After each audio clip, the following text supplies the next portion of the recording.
કહેવાતી smart city વડોદરામાં શાસકો અને અધિકારીઓના પ્રતાપે વાડી વિસ્તારમાં ગટર મિશ્રિત પાણીથી લોકો પર આરોગ્યનું સંકટ ઊભું થયું છે। તંત્રની કામગીરી સામે સવાલો ઉઠ્યા છે। સામાજિક કાર્યકર પંકજ દરવે દ્વારા મેયર ગીતાબેન મકવાણાને આજરોજ આવેદનપત્ર આપી તાત્કાલિક કાર્યવાહી અને કાયમી સમસ્યાના નિરાકરણની માંગણી કરી હતી।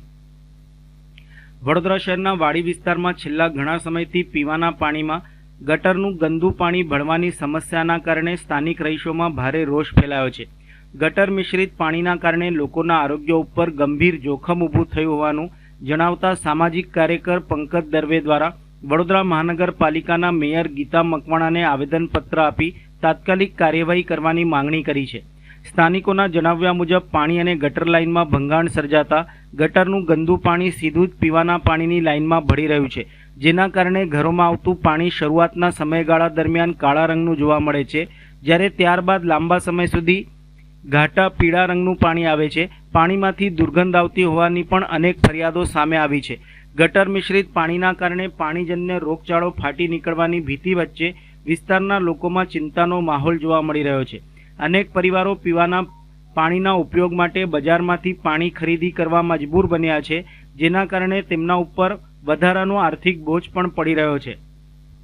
લોકોનું કહેવું છે કે આ અંગે વારંવાર ઓનલાઈન ફરિયાદો અને સંબંધિત વિભાગોના અધિકારીઓને સમક્ષ રજૂઆતો પણ કરવામાં આવી હોવા છતાં કાયમી સમસ્યાનું નિરાકરણ લાવવામાં તંત્ર નિષ્ફળ રહ્યું છે, જેના કારણે મહાનગરપાલિકાની કામગીરી અને દેખરેખ સામે પણ સવાલો ઊભા થયા છે।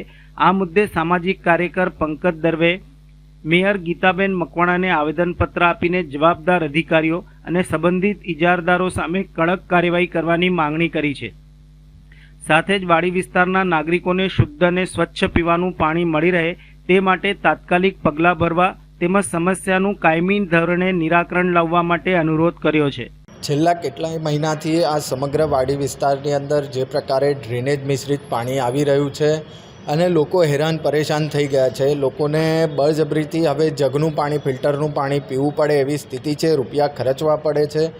એવા સંજોગોની અંદર અધિકારીઓ કામગીરી તો કરે છે પણ એનું પરિણામ નથી મળી રહ્યું, એટલે આજે અમે કંટાળીને મેયરશ્રીને રજૂઆત કરવા આવ્યા છે। મેયરશ્રીએ અધિકારીઓને વાત કરી છે અને આશ્વાસન આપ્યું છે કે વહેલી તકે આ સમસ્યાનું નિરાકરણ આવી જાય।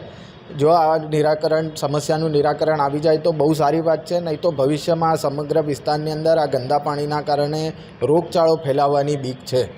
આગળ ચોમાસું પણ આવી રહ્યું છે, 100% ચોમાસું આવી રહ્યું છે અને ચોમાસામાં આ સમસ્યા વધુ વકરશે એવી સ્થિતિ છે, એટલે ક્યાંક ને ક્યાંક તાત્કાલિક નિરાકરણ આવે એવી અમે અપેક્ષા રાખીએ છીએ। ના આવે તો ભવિષ્યમાં મોટા રોગચાળાને સામનો કરવો પડશે એવી પરિસ્થિતિ છે।